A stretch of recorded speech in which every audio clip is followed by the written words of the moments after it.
Have you ever been left in limbo or found yourself in what we would call limbo land? Now, this morning, I want you to imagine being involved in a serious road crash and you're trapped within the car. Trapped in the car, the fire brigade and the ambulances, they eventually arrive, and the firefighters and the paramedics are able to, after some time, they're able to get you out of the car. Now, as they do this, you know that your injuries are very serious because you can't move either of your legs.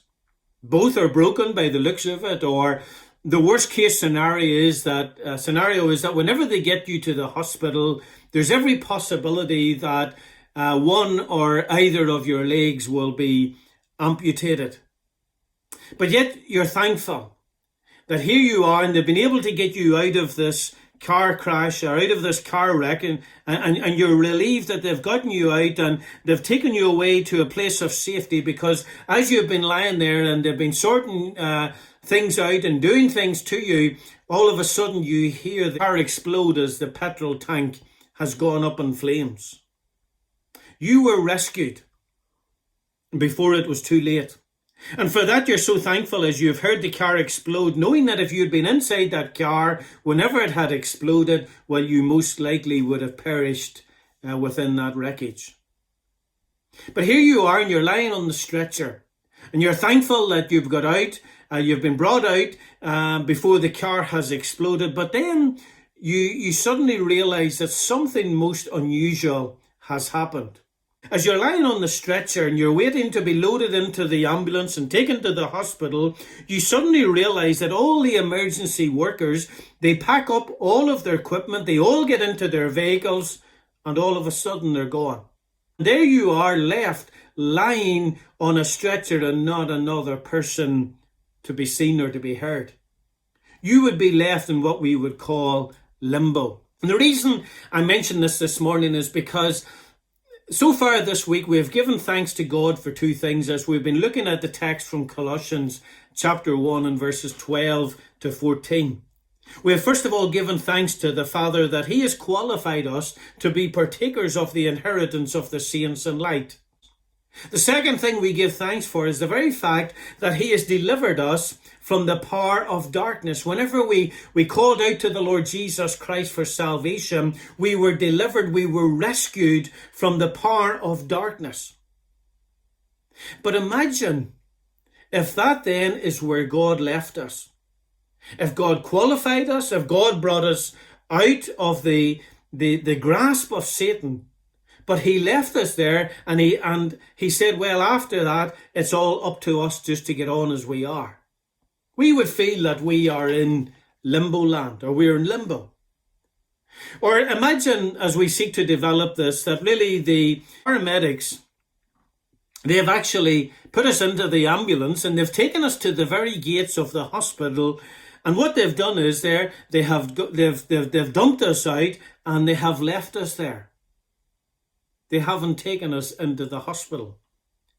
Even though we've been rescued from the wreckage of the car crash, we would be disgusted, wouldn't we, with the paramedics? Now, we know that would never happen.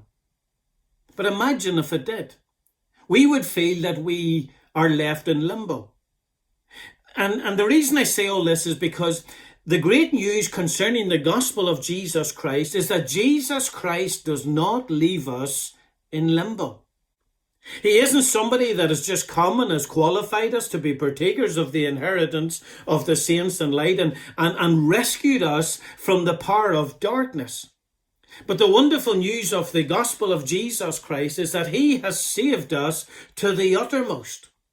And that means bringing us right into the family and the fold of God. Colossians 1, verses 12 and 13, giving thanks unto the Father, which hath made us meet to be partakers of the inheritance of the saints in light, who hath delivered us from the power of darkness. Then we read these words, and hath translated us into the kingdom of His dear Son. And this is what we ought to be thankful for today. The word translated, it means transferred. The other word really that interests me really in this verse today is the word into. As we look at there at the end of verse 13 where it says, and hath translated us into the kingdom of his dear Son. You see, there's a difference between the word into and the word to. Imagine if it said this, and hath translated us to the kingdom of his dear Son. That actually would be a different meaning than it saying, who, or as it says, hath translated us into the kingdom of his dear Son. You see, I talked there a moment or two ago about the paramedics taking us to the gates of the hospital. That would be entirely different than them taking us into the hospital, which is what paramedics generally do. And we ought to see the difference and see what Jesus Christ has done in the very fact that he has saved us to the uttermost. He has completely saved us, brought us right into the very place that we are safe and that we receive the help that we need to grow as a Christian. He has brought us into the family and fold of God. He has brought us into the kingdom of his dear Son, and the wonderful news today, the wonderful truth today, is that for those of us who have called upon the Lord for salvation, that is where we are now. The wonderful truth is that we are transferred, we are translated from darkness into his marvelous light. 1 Peter 2 and verse 9, it says, but ye are a chosen generation, a royal priesthood and holy nation, a peculiar people, that ye should show forth the praises of him who hath called you out of darkness into his marvelous light.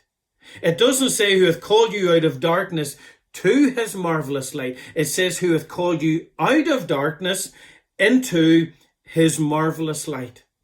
And regarding the difference between the two, between the place of darkness, the power of darkness, and the kingdom of his dear Son, that marvelous light, what is the difference? Well, Jesus says these words in Matthew 11 and verses 28 to 30, come unto me, all ye that labour and are heavy laden, and I will give you rest.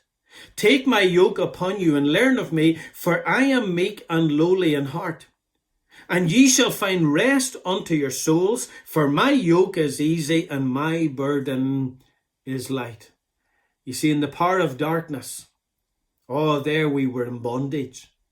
But in the kingdom of his dear Son, of God's dear Son, the Lord Jesus Christ, in the place of his marvelous light, what is it Jesus says? For my yoke is easy and my burden is light.